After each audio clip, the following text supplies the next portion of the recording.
Never thirsty. Never thirsty.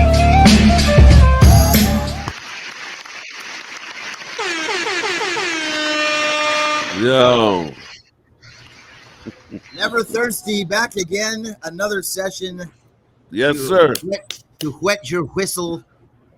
Never be thirsty, my friends. Like that guy on TV that says, "Stay thirsty, my friends." That guy's a liar. You don't want to do that. Being thirsty is a sign of desperation, and we are never thirsty around here. We always stay hydrated. And I bring drinks with me everywhere I go. People who know me know that you never see Stu Stone without a bag with a couple drinks in it. And I'm not talking about alcohol. I'm talking about, and not like soda pop or anything like that. I'm talking like a Snapple or a vitamin water, something with some nourishment. And that's how that's my secret to success. Like Michael J. Fox, secret of my success.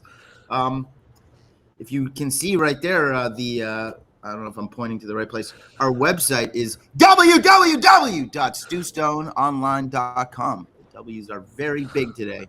So shout out to, because just in case, because people who use the internet sometimes don't know that you have to write www. Stu, you drink coffee? I have one right here. There we go. Stone, aka G Bambino, back in business, and we've got NVRThirsty, Neffy Neff, the Neff man, and we've got Mr. CashApp himself, the man who's collecting the dineros. Mr. WireFang out in Dusseldorf, Germany. How you doing, Fang? What's good, fam? Big up Dusseldorf.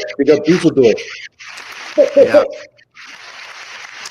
We've got to talk off air about some scheduling things coming up, but we plan on bringing you guys these episodes all the time. We have such a good time doing it, and we're in 3 different parts of the universe. I'm up in Canada right now, where we just had an election last night.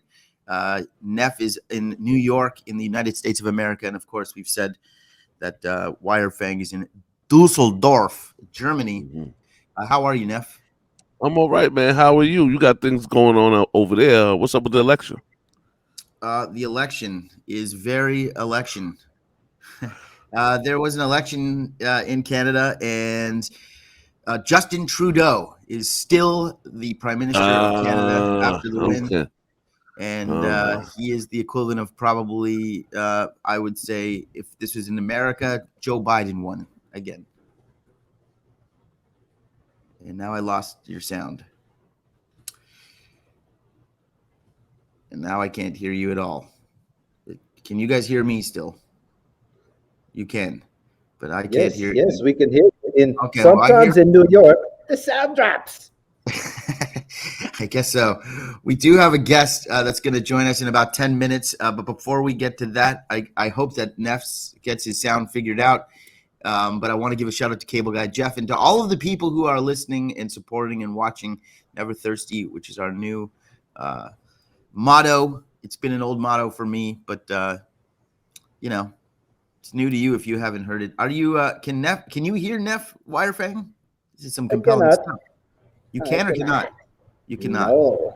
No, something happened. He must have tripped a wire, or he was about to say something controversial, and the world just knew to mute him. Yeah, we still can't hear you. This is compelling stuff. Some interesting things going on in the news. WireFang up in Germany. How is that? I see you're wearing a mask right now. One. There he is. How are things in Dusseldorf? Are they okay? It's okay. I've been DJing at Boobs in Munich every Saturday night, and we get a good crowd. Life is normal in Dusseldorf and in Munich, in Germany as a whole. Okay, that sounds good. And Neff, yes, I sir. can hear you now. Yes. What's going on over there? What's the latest? What's on your mind, man? We got a few minutes. Well, listen, I don't know if you've been watching, but we're having troubles at our border. A lot of Haitians are coming through through Texas. They're trying to get into the States, and they got a lot of they got border patrol down there with whips, and they're on horses, whipping and reeling in the Haitians. And there's some incredible pictures of these things going on right now. I haven't seen. There's actually men on horses with whips chasing That sounds Haitian very, refugees, and that this sounds is very Texas. That sounds very Indiana Jones. sounds very Trump. That sounds not That's what it great. sounds like. That doesn't sound like very humanitarian No, type behavior, the pictures especially. will blow your mind. They'll blow your mind when I tell you a man on a horse with a whip gathering a whole bunch of people. It's insane. So that's what's going on over here. And Let me my ask you a parents. question. First of all, I'm not. I think it's awful. Let's just get that out there. I think Mhm. it's awful. I think that that's a bad choice. A whip is just like should not even be in existence in 2021 or ever. There's like a history of awfulness associated with it, and Big time. it's just not a good look, and it's just not. Definitely don't support that. I'm wondering what the decision was. How did they land on the decision that that was a good idea? Is it like, hey, we don't want to use guns. We do want to use something not lethal. Let's use a whip. Like what? How did they even come to that decision? I think that someone was being funny or being evil. I think it was a purposeful. It was meant to You don't think show that was that. official policy? That's not like Joe Biden like calling the border saying, let's use whips. No, I don't think that. I just think it's wherever they are in Texas. The good old boys are coming out to make a stand and make an example and let everyone know. It was embarrassing, That is and embarrassing. I believe that was a message that was trying to be sent. So the message was received. So now I think there's a lot of campaigns to find the one guy. There's a one man in particular they're So it's looking for. one guy that's doing it. No, there's a few, There's but a whole there's whip. one. Yeah. Yeah, there's a few, but they got one guy that they're particularly looking for right now. I haven't checked anything else today, but that was yesterday. Yesterday was an insane day, That is really crazy. and I thought that Biden and Harris, they would be a little bit more sensitive than Trump was, And were they? but well, it happened under their watch. Well, I mean, like you said, if like some rogue guys up there, like you don't think you think that that was an order from the top. Well, no, not order.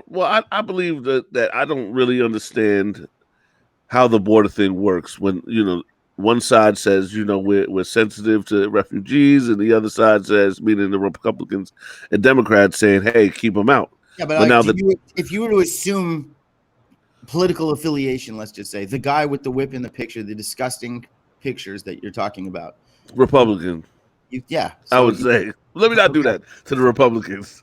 So yeah, is that Yeah, I'm just saying. I'm not saying he is Republican or not Republican, and I hate to politicize things and say yeah, something's me one too. thing or the other. But in this instance, it does seem like a very bizarre thing. And you know what? I think that like this whole one bad apple theory that like floats around can be Yeah. applied to a lot of sensitive things that have happened in the last decade or beyond. I mean, look at the Israel conflict that's going on. Not that I want to get into that, but there's like some officers that were doing some stuff, and that's not reflective of everybody. And you look Yep. at stuff that's going on with the police and racism in the States. Yes, there's obviously a history of racism in America with the police. I'm not going to dispute that. But I'm saying the people that we see on those cameras that are doing terrible things, are those just bad apples that are, you know what I mean? It's like you kind of have to apply that view on all situations, I think. And the one that you're talking about sounds like it could be one of those things. Absolutely. I do believe there are evil people and there are good people. That's just that. If you really want to get broad, there's evil people and there are good people. Yeah. And I think there's a lot of, but the thing is, power, evil uses force a lot of times. And power will, even if it's a few bad apples, the few bad apples will run the show of all the people from the Right. good. And the few bad apples will still be either feared or revered. And they seem to make their messages more pronounced than the good apples, Yeah. I mean, listen, So the loudest voice isn't the correct voice all the time. And sometimes a small but mighty crowd can make a loud noise, especially with social media. You get a couple thousand people. Think about this. If 100,000 people tweeted out Neff is a jerk, and all of a sudden there's like a whole trending Neff is a jerk, which is true. But if if it was trending, Neff is a jerk, you would be like, oh my God, the whole world thinks I'm a jerk. I'm trending. I'm canceled. But in reality, 100,000 people tweeting something. How many people tweet? Like a billion people. So it's like a smaller fragment of an audience that has banded together to make a loud voice. You know, if I'm casting a movie, I can bring in one big actor and spend all of my budget on that one actor, or I can take that money and spread it around to the rest of the cast with not as famous actors and try to put together, you know, something a little bit, you know, something loud but bigger. Does that make sense? You know what? Yes, it does. And also, I don't know how it is in Canada with racism. Well, racism is everywhere, no matter where you go. But I'd no, like to but think this that Canada's less racist. But well, there's things, a lot of things everywhere you go, but some places have it, you know, more than others. So I would imagine that Canada doesn't have our history. America, I don't know Canada's history, which is funny. yeah. Now I have to think about it. Like I don't know what you guys stand for, what the country is built on. You know, I don't know anything about Canada. Well, I mean, You that know? gives us plenty to talk about.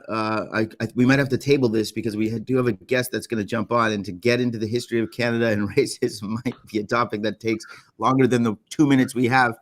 But I will say that it seems to me, and I can only speak for what I see in the neighborhoods that I grew up in and live in and go into every day here. You know, I'd like to think that it's a pretty good place here, and there's racist people everywhere. I mean, there's ignorance everywhere, but I'd like to think that there's a way more of us than them everywhere. Also, not just Canada. I think there's a lot of racist people in America, but I'd like to think that there's more not racist people in America. They're the non-racists outnumber the racists. I like to think that. I don't know if that's reflective. You know, what do you think? Well, here's a question for you. You're from the outside looking in. What do you think people from you living in another country, what does it look like to you in America? Like if you had to explain America to someone from the outside looking in. Yeah. I mean, America has a lot of opportunity. It is definitely a land of opportunity. It's like the most capitalist country in the history of the world, where, you know, someone can get richer than rich, and there's no sort of like ceiling on how rich you could be. That's why you have city billionaires and multimillionaires. In other countries, you know, you don't see as many rich people like that. I mean, I can't speak again for what's happening on the other half of the world. I can only speak Canada, United States here. A lot of people live in America. America is still the most desirable place for people around the world to like go to and try to, you know, find the good life, so to speak. But yeah, you know, there's a huge population. And with that, there's going to be discrepancies, and there's going to be haves and not haves. And, you know, there's going to be rich, middle class, lower class, and the lower class is probably getting bigger. The pandemic probably doesn't help that situation. And, you know, the more that people are desperate for money, the more you'll see criminal activity, the more you'll see desperate behavior. So, but from the outside looking in, America seems to have a harsh divide. yes, from the outside looking in, right? I would imagine that. For sure. And it's trickled across the border here too. There's definitely that starting to happen in Canada as well. Oh, wow. Yes. And everywhere around the world. I mean, it's sort of called the Trump effect or whatever you want to call it. But there's definitely this like right versus left kind of battle going on in every country. And it's definitely not immune here in Canada's not immune to it. You know what made me? I watched Bowling for Columbine. What's the director's name for Bowling for Columbine? Michael Moore. Yes, he had did a.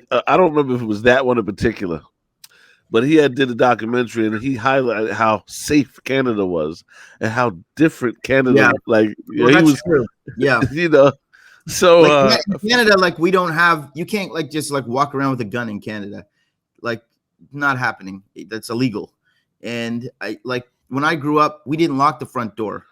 That's not necessarily the same. And when they shot that movie, maybe it's different than from when they shot that movie, which was, you know, almost 20 years ago now. But when I grew up, we didn't lock the front door. You know, you could just walk into somebody's house. You know, you kids could go out and play and come home. Like we didn't have cell phones. You know, you go home, go out, ride your bike to wherever. Don't even tell your mom where you're going. Come back when the sun comes down. You know, you're starting to see more crime now just because of the evolution and the sophistication of how people get guns into countries, but you still feel relatively safe here. I would say that it's a very safe place to live, generally speaking. There's obviously victims of crime everywhere, like I said, but here it does feel safe, and the people do feel like morals seem to be sort of important for the majority of the Canadians that I speak to and talk to, and you kind of want to see the right thing happen. But like I said, there's pieces of shit everywhere. I Yeah, for no, sure this is a know fact. people who are pieces of shit. Yes, me too. But you know what I think is going to be crazy? If America ever collapses, ever, And nobody wants that. right? You guys are going to have a different life. Yeah, but that's not going to happen. I mean, it's not. Listen, America is like the superpower of the world for military, for everything. For America's going to. now, You think think there's about it. going to be a Well, I shift? mean, I'm just saying, there's always a shift. There's always some human beings will promise you one thing, if not anything, is You think shifting America's and like had change. its run already and now it's done?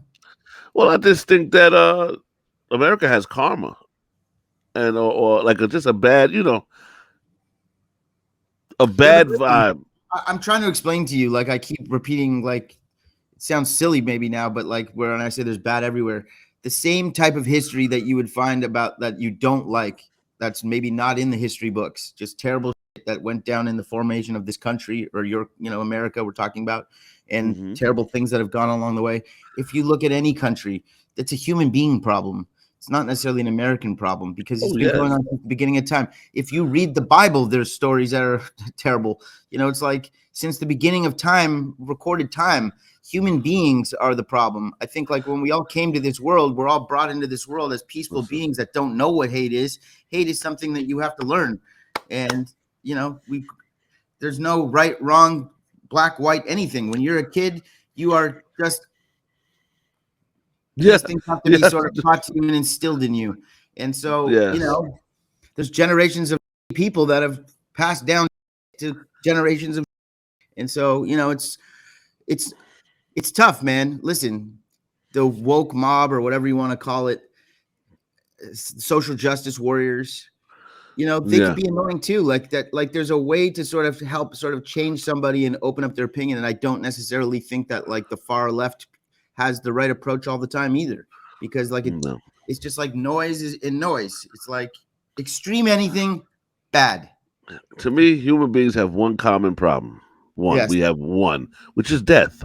Death is the one major common problem Yeah. amongst us all. That's it. But we don't, because we feel like it's an incurable or something that can't be stopped. Everyone end time. Death is the And same thing, taxes. And taxes. Yes, exactly. So people are fighting for whatever time that they're here to make sense of it all. And basically until you die, you have a minute to do some crazy.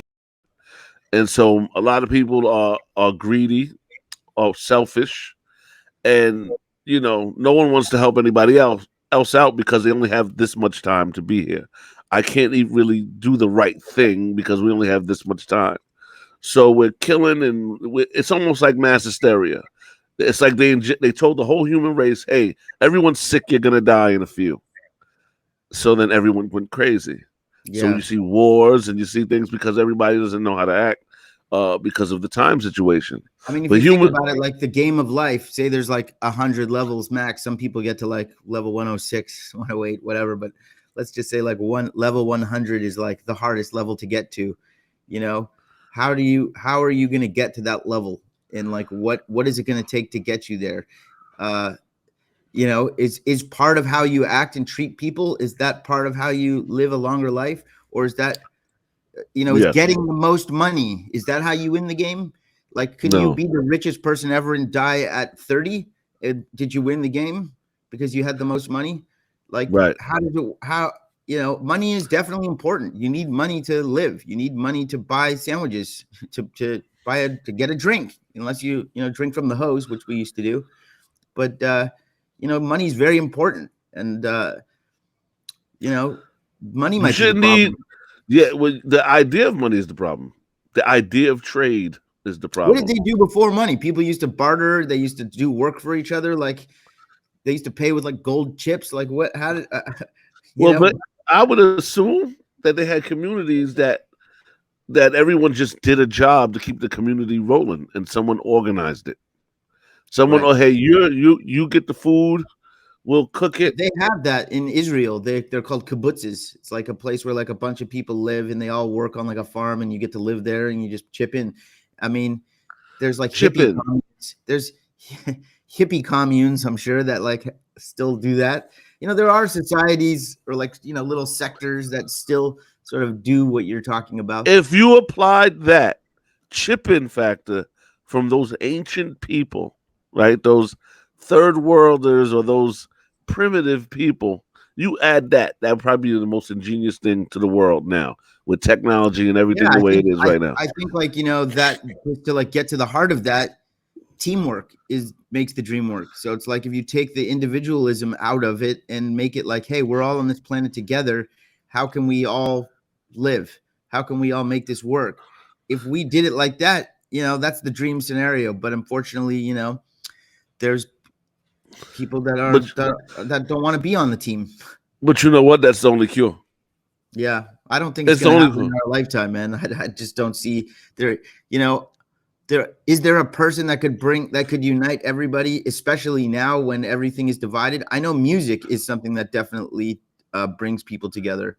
Is there a musician? There isn't. I can't even think of somebody who's has enough. Look how humans are. Bring everybody. This is how people are. If I put a meme up tomorrow, right, of let's say Drake doing some whatever, Drake gets caught outside butt naked on his porch. Somebody puts that up. It's a guarantee I can get the humans, at least 1 million of them, to post the same thing I just posted. They'll chip in to spread it. They will chip in like with ease. So there is a form of control that you can do with the human species. They follow. They are natural followers of humans. They will do what everyone else does in order not to be ridiculed by their peers. There was actually like 30 days, well, maybe 60 days, 90 days, 100 days where there was a person where I did think was going to change everything. Who am I going to say right now? There was about 100 days where there was like this euphoric sort of feeling over the majority of the people, where there was one person that was like, wow, this is going to be the guy that can bring everybody together. And it didn't happen. But who am I? I don't know. I don't know. Ooh, because I don't have a candidate like that. Barack Obama, when he first won the election, the first time, when he won the very first one, I remember going out. I was out at a club in Los Angeles. WireFang actually may have been there. And when they announced that he won, everybody was just like, this was right. Like the financial crisis was happening. There was all this bad going on. Like, times were ahead. But this guy winning felt like a temporary, like, euphoria. There was like 90 days where everybody was just being cool with each other, where like it felt like something was going to change here. And then, of course, money got in the way and ended that. But, I think, will we see somebody that can do that? I don't know. I thought Barack had a shot. There obviously are people that don't like him for stuff that he did politically or not politically. But, I like the guy. I thought he was one of the best public speakers that I've ever seen in my lifetime. Oh. And, I feel like he could convince me to do anything. Incredible. So, if he couldn't do it, who can? That's my point. Because there was a guy that had a shot to do it. You got to convince people that they don't have to die at 80. With all the with all the research and all the tech we have now, people don't have to die at 80 anymore. They don't. Maybe not live forever, but they just don't. People are spending more money on wars than tech, more money on wars than health, more money on just on chains, on Lamborghinis, on big houses that one person lives in. They're spending so much money on what we would need to trade for scientists to do what they need to do and to make sure that everyone gets a fair shot in the healthcare world. So I feel like Canada has healthcare. We have free healthcare here. I mean, we have high taxes, but we have free healthcare. So now here you sick, you die. Yeah, I mean, it's that goes down to taxes. I mean, taxes. It's interesting because there are people that, if you think about tax, this is interesting that we're breaking it down like this. I mean, I don't know where our guest is, but this is a good conversation to have regardless. No rush on that, but let's get. Oh, I just want to break this no, down for a second. Taxes have a very bad PR guy because taxes are looked at as a very negative thing, and why wouldn't they be? You make $1, you got to give back 40 cents of your dollar. Like that's not a fun thing. But in Canada, our taxes are higher than they were in America. It would never fly in America because nobody wants to pay their taxes like that. But and if I got sick and went to the doctor, I don't have to pay anything. If I, God forbid, got some terminal illness and had to go to the hospital for treatment, I wouldn't have to pay for that. If I broke my leg, if I got hit by a car, God forbid. Listen, at one point in your life, you are going to need a hospital. No matter what. You were born in a hospital, or maybe you were born in a bathtub or in the back of a limo like on Fresh Prince, but you were probably born in a hospital, and chances are at some point you're going to end up in one. well, So listen, Bambino, we have a guest that's waiting we for do. us So we'll right table now. this. I do like these philosophical conversations. Maybe we Yeah, book guests. How are we going to segue to this? Well, we'll go back to what I said earlier. The thing that unites us the most is music, and we have a guy correct. that has a huge presence in the music world that's going to come and talk to us about his history and about where he sees the future going. Let's bring him in. Um, Ladies and gentlemen, please welcome. If we You? can you hear us? Yes. Can you hear me? Yes, can't see you, but can hear you. It's part of my big intro. It's like a Tyson fight. I gotta have a Yes. big walk-in moment. But I'm here. You are here. I was catching some of the convos. Yeah, we never would get into like a deep philosophical conversation like that, and then like bring in a guest. So it's like I don't know how we got in that direction, but we did, and I'm okay with it. And I did say, music is the thing that unites us, and you are a guy that has a huge musical background. Like, how do you feel about that statement? I mean, music, politics. Unless you're living under a rock, it all intersects. Yeah. I think. What's up with this video though, dog? Yeah, I think you have to turn on the bottom of your screen. It'll say start video or stop video. You click. It should be like the second icon down. Yeah, I'm trying to figure this out. Sorry, guys. That's all good, brother. Where are you right now? Are you in New York? Yes, sir. And is that where you're from? Yes, born and raised. That's amazing. So obviously, just like Neff, Yo. you guys are from New York, and you're so lucky because for those of us who are fans of hip hop music, which all of us here are, New York was the place to be. That's ground zero, and the artists and the music that you guys were exposed to, you got it first before any the rest of us heard it. Before it trickled out to the rest of the world, it was there. Did hip hop music sort of touch you at a young age? And I don't mean that came out weird, that question, but did it affect you at a young age? Like what age did Absolutely. you start understanding it? Absolutely. Growing up in New York City,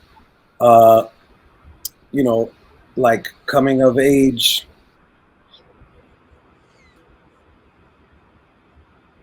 Like, technically, I was born in '69, so caught the tail end of the '70s into the '80s, and so, from like a larger framework in New York. Real quick, is this like a FaceTime thing I have to log on to for the camera? All right, Oh, I'm gonna do that simultaneously.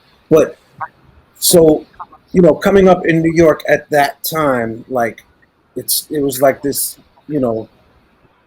post the '60s, post cultural revolution, post race riots, post Vietnam, into like what was going to be next. People were just sort of their heads were spinning. What I definitely remember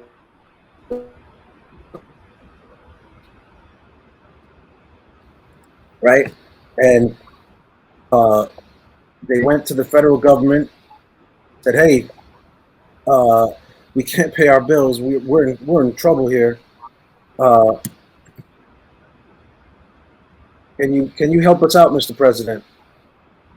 And Gerald Ford said, "Nope, you got to figure it out. You're on your own." Yikes.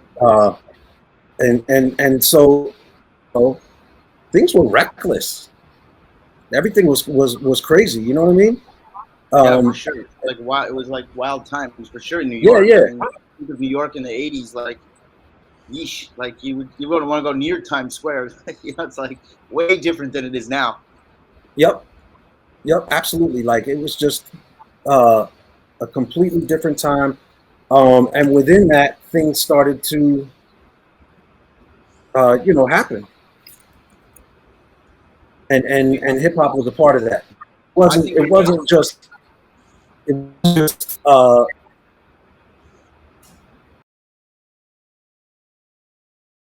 gonna have to just rock, man. I don't know what's going on. I can actually try doing it from the phone. It might be better. Yeah. So I'm gonna keep yapping. But long story short, like it wasn't just Rapper's Delight. Obviously, yeah. For me, that had to be that. I mean, that had to be like on the radar. Absolutely, like it was everybody. The challenge was to try to memorize the verses, to be able to sing along. Simple as that. But I was like in fifth grade, But when I heard the message, I was blown away. Yeah, and the video and everything. I remember watching that video and him walking down the street, and I was like, "Wait, is that Sesame Street?" Because it looked like. Yo, you're hilarious, bro. Because when I was a kid watching Sesame, like they have that sort of like those steps, with, like how it is in the video, and I'm like, my goodness. "Is he gonna walk by Oscar?" Like that's what I thought, and you could tell. Listen, there was obviously a segment of people specifically in New York that were very talented. You can't deny it. And when a movement, and we lost him, and a movement is happening, you cannot deny it, Neff. And the Sesame, I want to make my point when he comes back, but the Sesame Street thing is hilarious. You know what I'm talking about? I never even. Yes, I know the scene, everything what you're talking about. That's what makes it funny. It's funny. I can't unsee that now. There we go. How you doing, man? There you are. There we go. Okay, so my What's point up, I was brother? trying to make was, Yes, what's good, fellas? There was WireFang is happy. There is an undeniable, there's a talented group of people. There's a segment of people in New York, and it's blowing up so fast that it's undeniable. Now, I grew up in Canada, in Toronto. Okay, so I will say that there was a moment in the early, like 83, 84, 85, when like break dancing sort of broke through first, and then hip hop sort of came along with it. And I can remember maybe, I do remember Rapper's Delight and The Message. And ironically, I remember Wham had a record called The Wham Rap where they were rapping, and Blondie had a record with Fab Five Freddy. But the song that really made me know that like hip hop had arrived was Shaka Khan, I Feel For You, because I remember there was a guy rapping at the top of that song, and there was people breakdancing in the video and a DJ, and it was like, that was like, I think that video really made me look at like, whoa, because like, Fab Five Freddy, he looked kind of scary. And the message was, kids can't really watch that video and be like, oh, I want to go walk on the street with him, but that Shaka Khan video, that looked like fun. So do you remember what I'm talking about? Yeah, I mean that was later though. As far for me, I'm a little bit younger. For me, like there was like the two records.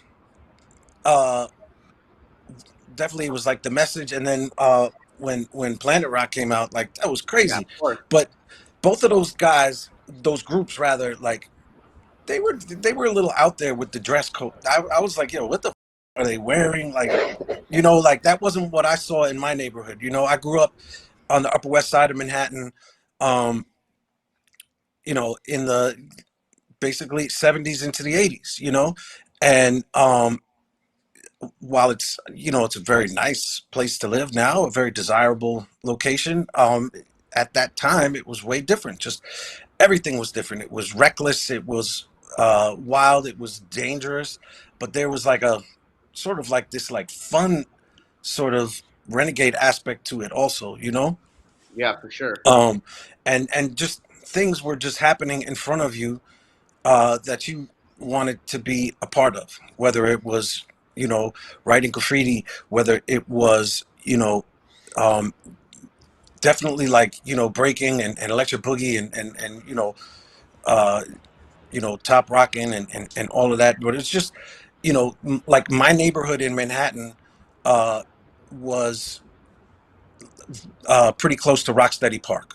So Rocksteady crews, just like all hail, like they were, you know, that was it. You know, Rocksteady, Zulu Nation. You start, you know, you just became ingrained in in your your vocabulary. And as more records started to come out, you know, um, I was just like, there's a whole era of, if we really want to talk old school rap, you know, like to, you know, my definition of it is going to be different than most people's, because we're talking about like, you You were know, there and you saw you saw stuff that the rest of us didn't see.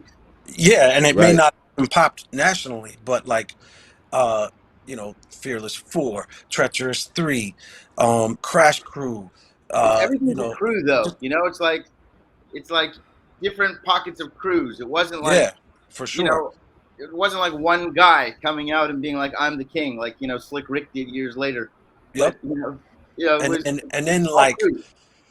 you know, the the tape the tape culture started to, that it began, had its primitive origins. Like people were getting these tapes, however crappy that they may have sounded, from parties of cruise rocking battles and everything, and those started to like, you know, sort of circulate, you know what I mean, like, and so it was a big deal to be able to say, yo, I got this, you know, uh like these legendary battles, Cold Crush versus, you know, like Grandmaster Caz versus Kumo D, like at the Fever or whatever.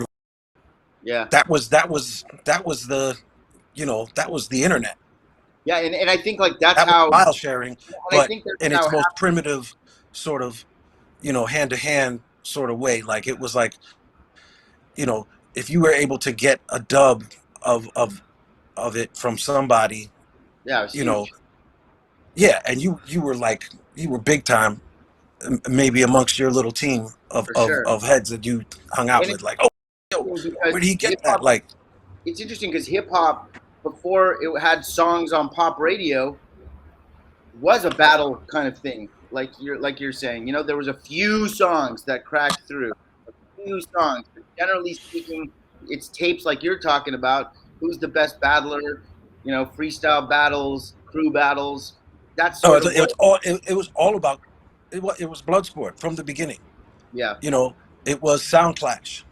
You know, it was initially the DJs battling, and Hmm. you know, then they had guys that were, you know, basically talking, which evolved into rapping, and to the point where now they're not there to just be the DJ's hype man, but they evolved into their own entity, you know, and then it just became the DJ was part of the group, and it was, you know, and that's how it, you know, the word of mouth would spread, and that was it.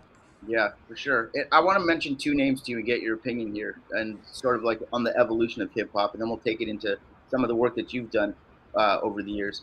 The first thing I want to ask is, you know, MTV comes along, and you know they are playing the message, and they're playing a few videos and whatnot. They didn't play the message. Well, I saw it on there maybe years later, but maybe not when they first started. But I definitely saw it. The only place Maybe you doing could Yo see MTV Raps or videos, something. and it certainly wasn't national, was in New York, was Ralph McDaniel, Ralph. DJ Ralph McDaniel's Video Music Yeah, Box. Like that yeah. was like Video music my box. fucking life, you Well, know. I was going to ask you, like, how important was Run DMC Walk This Way to sort of put Well, I shining mean, a light yeah, on what was look, going it's on? obvious. It was this. Uh, it it brought it to the to radio, to mainstream, to MTV, to you know, white America, right? But Run DMC, like they were, they were just so against the grain of so much other stuff at the time, which was just like, I think it was getting stale because it wasn't creative, and um, their sound was mean, their look, you know, Yeah, they had it all. It was like the full yeah, pack. like The DJ, they the they took tracksuits, they the took Adidas, they the took hats. what they saw from the guys, the drug dealers and the street cats in Jamaica, Queens, and sort of adapted that into you know their MO, and so they didn't look like, they weren't wearing these crazy jumpsuits, and just it just just there was not a, you know they and I always felt like they were like grown as men, even though maybe they Yeah, weren't, but it just totally. looked they looked they looked the I feel part, like they that way sounded when the I watch part. sports. When I watch sports now, I'm like, I'm older than those guys. It's like Yeah, like it's the same thing with the NBA. Like those cats, when we were coming up in the 80s or whatever, like they were coming out of college looking like grizzled old men. Like the only guy, who's like that now is James Harden. now, what about style wise? Hip hop had a certain, at least the popular stuff that I am aware of, had this certain sort of style about it, the delivery, and then Rakim comes out. How important is Rakim to you? Is he underappreciated? You never No, hear him I don't listed in think so. the top. He's not listed in the modern kids' top fives because they But just don't know. you're How important is he to you, to your sort of journey? I mean, it just was that was just a summer. That was like 10th grade high school summer. That every like it was uh just both of the records, the A and the B side, were it was like a seismic tsunami, like, Yeah. because it wasn't the yes yes y'all, Yeah. throw your hands in the air, 1 2, yeah, wait, it's Brooklyn in the house. None of it was like, it just was, it was just deep, and um it took me years to really like uh start to connect the dots and look at what he's saying, you know and be like, God damn, like, you know I don't expect young, they're gonna put little this or whatever, and I'm gonna sound like a bitter later, so I don't want to go there, but um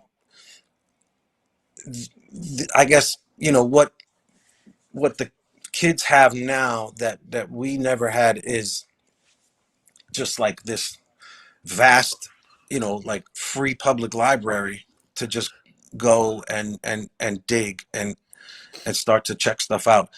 Because I have kids. I would try to, you know, be like, when my son would be listening to something, I'd be like, no, no, no, no, no, you got to check this out, and this is KRS-One right here. Listen to this, Right. and he's like, Yeah, they but don't get it. that's common. That's It seems like KRS-One. Obviously, he's one of the goats for sure, and oh yeah, Mhm. can't no even. question, no It's like question. on every level, he's one of the goats. You can't even question it. But he's sort of a guy that like has a little bit of that old vibe. Plus, he managed to bring that new vibe and sort of mesh it together. Because he Oh still yeah, has like a yes, yes, y'all type stuff happening that not Rakim at all, wasn't not at all. doing. That was part of like this, you know, Transition, when you had BDP, you had EPMD, you had Public Enemy, you had Big right? Daddy. It's just like a flood of records and artists that just, Mhm. Just those summers of 87, 88 were just, yeah, The best rap summers ever. I mean, like, I remember literally, buying in one day. I had my little temp job, you know, for the summer, working in some office, and it was downtown, like by City Hall, and there was this. It was a pretty legendary like audio store, but they sold records too. J&R Music World, and Mhm. they had a pretty good like vinyl and section or whatever. And I was working downtown by Wall Street. So like I remember in one day getting my paycheck and going right to J&R, and it was like EPMD, Kane, Jungle Brothers. I'm probably missing one, but I'm buying those all in one day.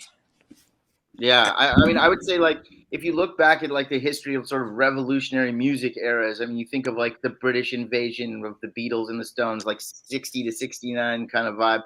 Hip hop, like 87, 88 to 94, 95 is like, it's like what a pocket of, it's like all the innovation, everything sort of people finding their own voices. You had conscious guys like Tribe Called Quest were popping. You have gangster rap on the radio with Dr. Dre and Snoop Dogg. You have, commercial success with Naughty by Nature, MC Hammer. I mean, rap was everywhere, and it still is. I mean, rock and roll, it might be dead. I mean, I hate to say it, but it could be dead. Hip hop sells something that nobody else can sell, and that's cool because rap is cool. Hip hop is cool. Everyone wants to be cool and be a part of something that's cool. And I think like if you looked at what was going on in the 80s with hair metal and heavy metal and stuff like that, that was not cool. No, it was not cool at all, my dude. And hip hop, but like hip hop more like I think it had like lifestyle aspects. Yeah, for sure. There's a fashion to it. There's everything. Right. That's what I mean by cool. It sort of started. Cool. I mean, it's just like you want to be a part of it. It's fostered the streetwear revolution. It fostered sneaker culture. Everything. Look at society in 2021. The top 15 songs on the chart are all hip hop songs. But it's like it's globally, by far just the dominant genre, right? Sure. And to the point now where like, I remember listening to hip hop from other countries and being like, "Oh my God, this is awful," because they were trying to figure it out. But now it's getting a little better. There's a process. But now you see, British. They may not call it rap. They call, I'm just like, all right, whatever. But they're better. They're better. It's way more listenable. Yeah. And there's dudes that sell records. And how about the fact that though 25, 30 years, 40 years later, the number one selling hip hop artist of all time is Canadian. Is what? It's Canadian. Hey, but he can rap though. So I'll Now let's talk about speaking of I want to get into your career here while we've got you here. And we're gonna have to do this again, man, because there's obviously we're just scratching the surface, and I do feel like there's so much we could talk about. But I want to highlight one thing specifically. There is a guy that sort of qualifies for huge, big as it gets, and a guy who reached the absolute top of the mountain. And when he came out, and we've talked about it on previous episodes, my first time hearing this artist rap was in a battle rap type of scenario. He wasn't battling someone specifically. He was battling the whole world. And I'm talking about 50 Cent, How to Rob. I remember hearing that song and being like, who is this? Like, holy, this guy's great. Then obviously his album comes out, and there you go. There's the plaque right there. You are part of that. You are part of the launching pad that changed hip-hop. That's second, third, fourth time, whatever. It's hard to quantify the numbers here, but 50 Cent changed the world as we know it when he came out. And you were a part of that from the beginning, including the very beginning of the album. So tell us, how did that come about, and how excited to be a part of it at that point? I at the time I was working for Atlantic Records. I was doing A&R, and I heard about 50 before he got shot and everything when he was on Columbia, because it was a Trackmasters thing. Tone and Polk and some of the guys they had under them,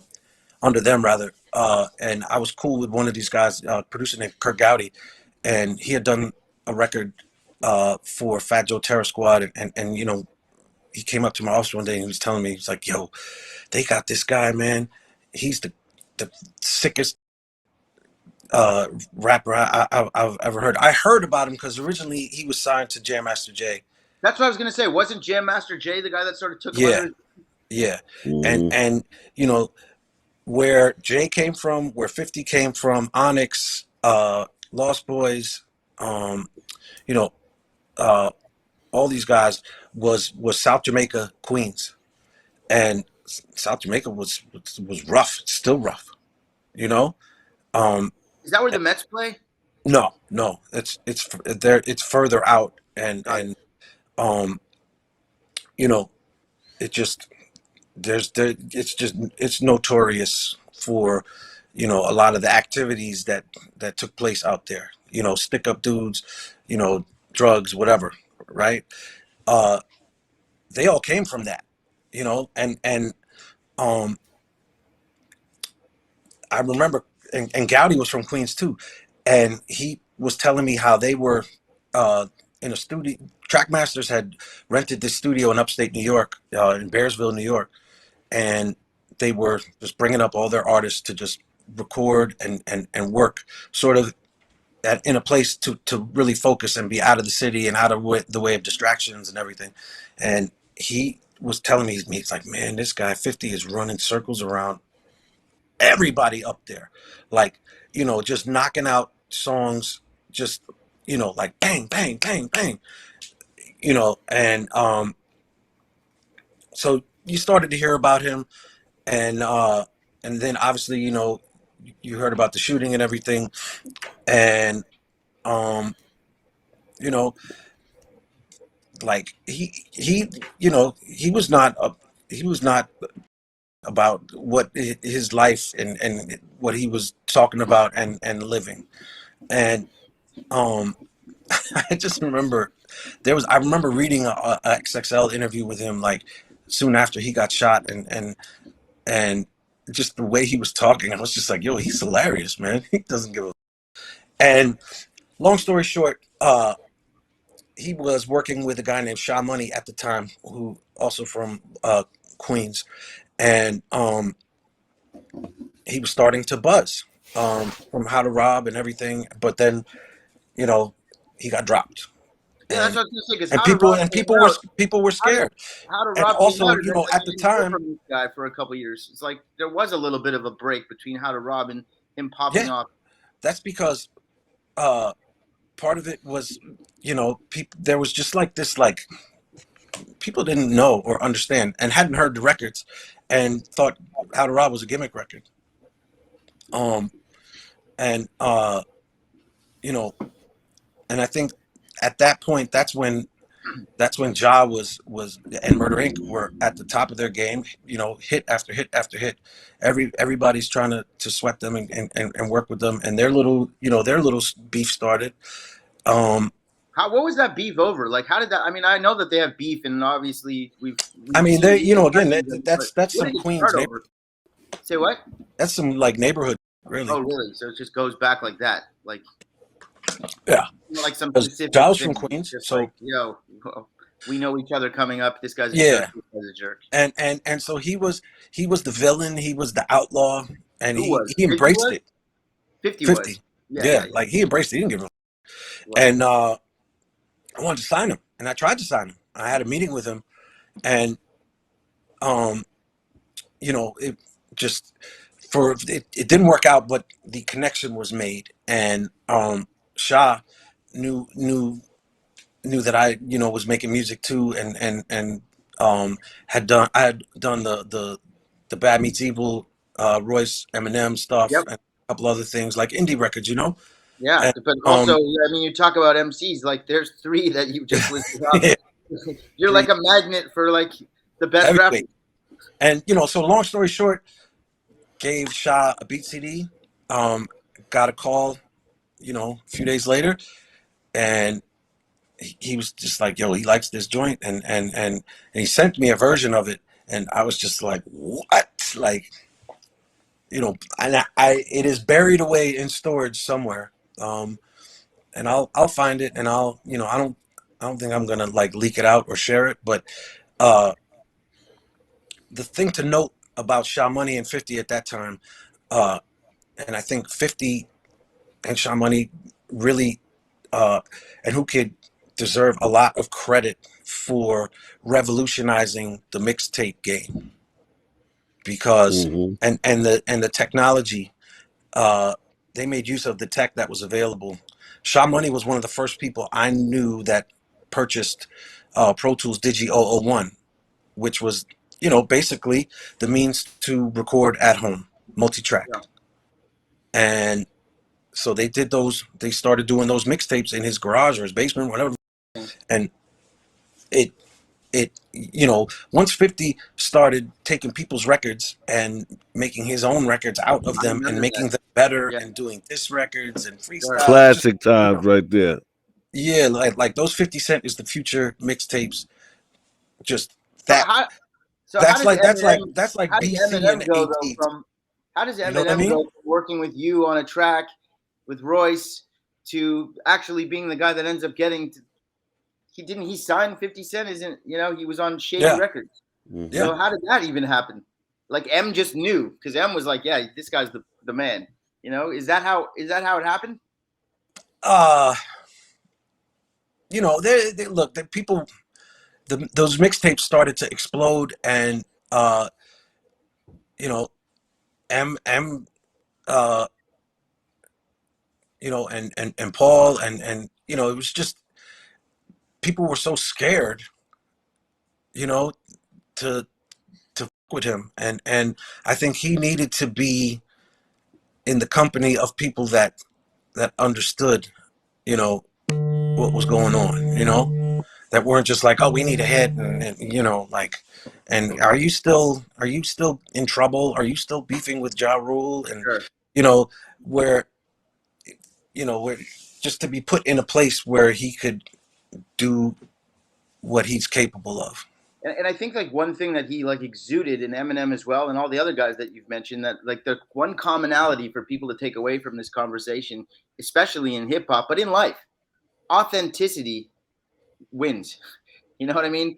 Oh And yeah, especially in hip hop, they can smell a fake coming a mile away. If you come out and you do some shit and you're fake and you have a hit, they will find you out and you will be exposed.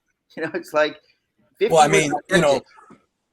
he had this, literally had the scars to Yeah. prove, And I don't think you also need to be shot to like be cool and make no, it in no, rap. no, no, that's Like, not you like your, embrace what that's he not took a like the, negative and turned it into a major positive. but uh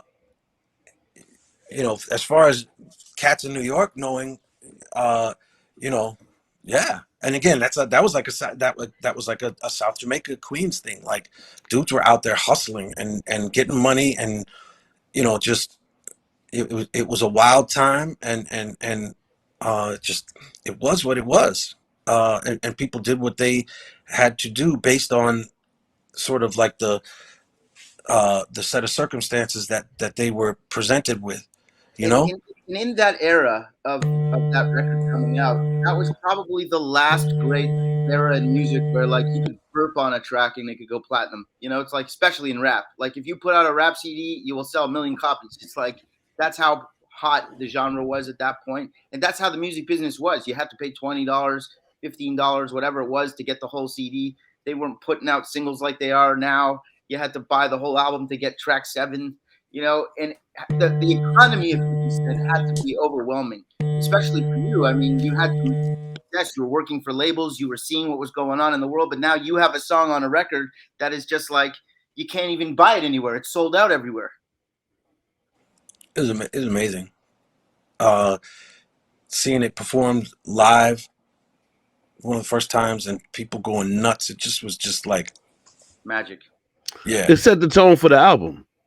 yeah, It set and the tone. and it wasn't like he, yeah, he went on to sell business records, How many albums did that Get Rich or Die trying? And obviously there was a movie and everything, but it must have sold 10, 20. I mean, how many well, records it's did it definitely sell? yeah, it's in excess, way in excess of 10 million worldwide. Wow. And that doesn't happen anymore, folks. I mean, that's never going to happen again. Like you won't see that. You will not see people commonly selling 10 million records. And think about the cats in the 70s, like the rock bands in the 70s and 80s that were like putting out albums. like Chicago with like they sold like 70 million records. It's like unbelievable the economy of music, how it was back then. And obviously it's changed. We're not going to have time to get into the new economy, but obviously you work in the business still. You've done so many influential things over the years, not just 50 Cent. I mean, we're talking about Source Magazine and Shade 45 and all the different outlets and aspects of the industry. It seems like you're a jack of all trades. You've worn all the different hats. How are you able to successfully do that? You know, I've been very fortunate, and you know, you have to be willing to evolve, change, and not sort of be put into one hole. You know? And that's a metaphor for hip hop too. I mean, Yeah, literally, you embody like the thing that made hip hop so successful. You embody that yourself. Yeah. So, I guess it's a combination of sort of wanting to stay ahead of the curve from a tech, you know, from looking at the landscape, because I was looking at the landscape while I was at Atlantic, and file sharing was, you know, it was starting to, it was for real, like, Yeah. um, LimeWire and Napster. and this idea that this is our industry and we control it. It's like, you know, some little 15-year-old in Sweden just cracked, you know, whatever watermark code that you thought that could protect your product, and you're gonna have to rethink what you're doing real soon. Yeah. And so so it started to suffer. So the Shade 45 opportunity was obviously for me. I was like, yeah, this is a great time to do this, because I don't want to be on the label side anymore, because it's, you know, they're about to be on the skids, you know.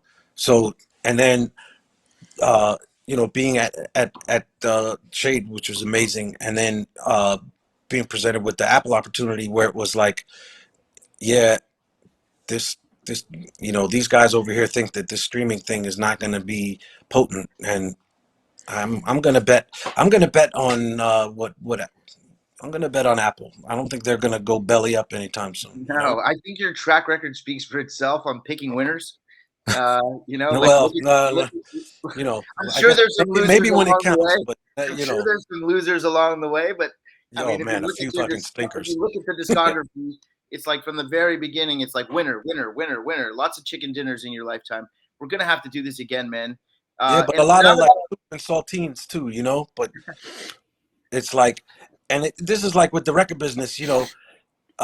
For every sort of like, you know, you need a Taylor Swift for every, like, you know, Smith and Wesson sure, to pay for that, you know, to pay, because there's art and commerce, and that's yeah, been my biggest lesson that I've tried to, and I keep on learning, because, you know, at my core, you know, I'm not biased, but it's just like what I like, right? And yeah. that's usually like things with like that sort of edge, and it's not pop commercial. I'm a pro artist person, and, you know, um, trying to find that, to make art and commerce coexist, It's interesting because has been the Drake, most difficult challenge. the guy that we brought up before, Drake, seems to have found that balance. I mean, how long his reign of terror will continue will remains to be seen, but it seems like he's figured out how to do both. You Oh know, yeah. he's got pop tracks, he's got street tracks. He'll jump on this guy's track. He sort of has. No, He's playing he's chess. got a Everyone's good playing team around checkers. him too. You know, Yeah, exactly. that he keeps an eye on trends and things that are happening, and you know, he's plucked a lot of these, like, you know, regional things, For and sure. jumped on it because he knew that it would be a good look. Yeah.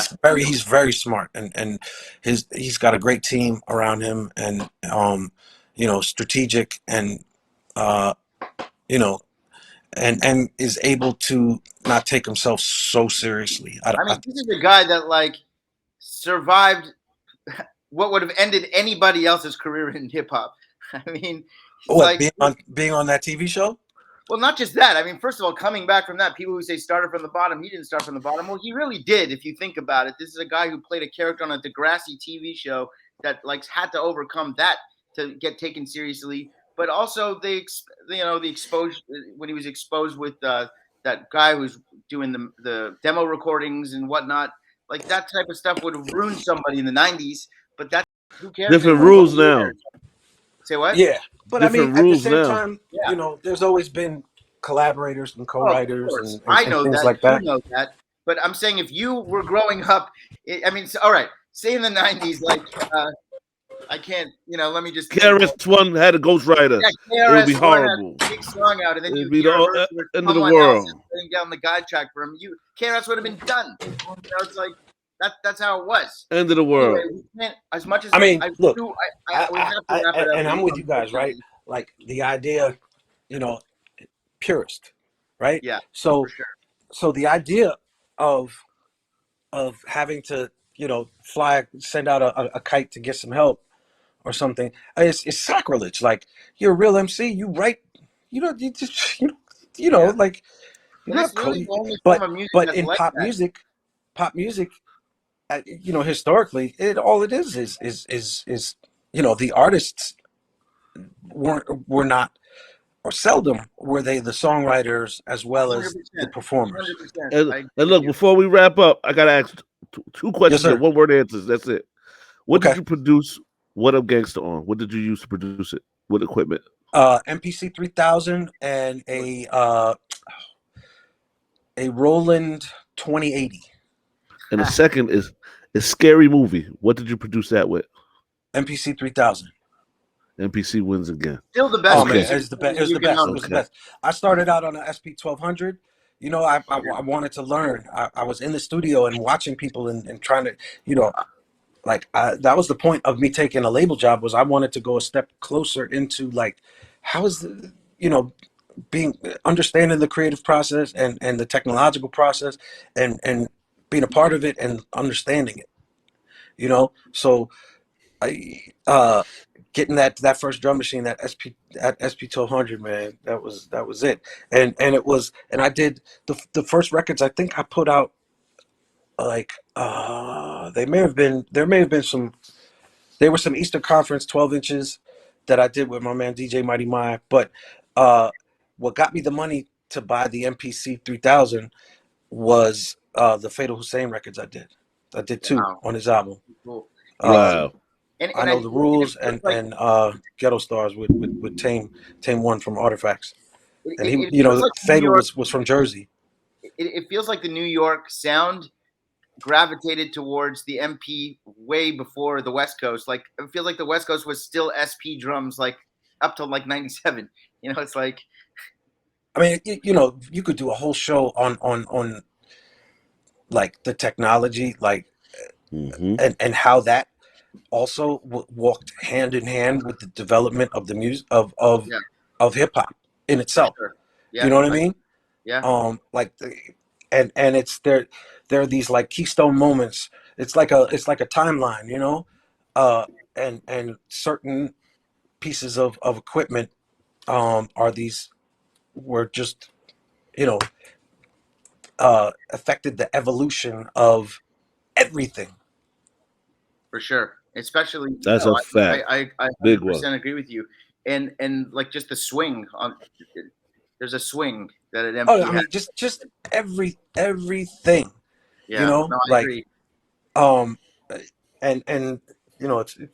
that would be like a deep nerd vortex, but it's really important because it affects, like I was saying, like Digi 001, that Sha Money was the first one and smart enough to just, buy it, learn it, and it changed the course of history in a sense, because they were doing these 50 mixtapes, which were, you could call it what you want. They were albums. It just changed the dynamic of mixtapes. Yeah, and now, brought in it the to another modern level. world, that's just how it all is. Everybody's got a studio in their bedroom, in their bathroom, and they're just uploading right away. We're only supposed to be doing these, like, we're out of time. All right. Yes. But I want to talk to you more because we scratched the surface, and I know I say that to other people, but I really mean it this time. We need to do more with you, and I also would be curious, even just to bring Shout you too, man, for connecting Yeah. the dots. for sure, and I would love to talk to you not just about your history. I would love to have you on and just like, we've had discussions about artists all the time. I would love to be like Bone Thugs and Harmony. What do you think? Like, I would love to just have Yeah. those. We talk about like sports or something too, like Yeah, Absolutely. I mean, I would love to just get to get inside your brain more. So if you can make yourself available, we can make you a regular. You're hired. But it was a real pleasure to talk to you, man. And Thanks, Yes. I appreciate it, man. people can follow you at NYC Reef, and we will have you on again. And this is, it's literally always great to speak to people who are there and a part of the revolution and a part of the evolution. And you qualify for all of those things. So congratulations on the career that you are still, and into the future, looking still very, very bright. You picked winners. So I'm going to go buy some Apple stock as soon as I get off this. Buy some UMG. They went public today. Oh wow. But thanks for joining us, man. Yes, and sir. We will speak again soon. Peace and love, man. Everybody stay safe. Yes. Just we'll get to the other side soon enough. Yes, Yep. I hope you're right, and I know you're right. We will. We 100% will. Thanks, man. All right. Take care. Peace. Take care. So that was Reef. This is Never Thirsty. That's Neff. I'm Stu Stone, the Jitty, and that's WireFang. And don't forget to click subscribe or whatever the hell you're supposed to do on these things. What is it? Click subscribe. Smash that Hit like the button. like button. Smash it. Do whatever you got to do. Tell a friend, but don't forget to tune in because we'll be doing this again. This is Never Thirsty and Never Episode 4. Never thirsty. Never thirsty.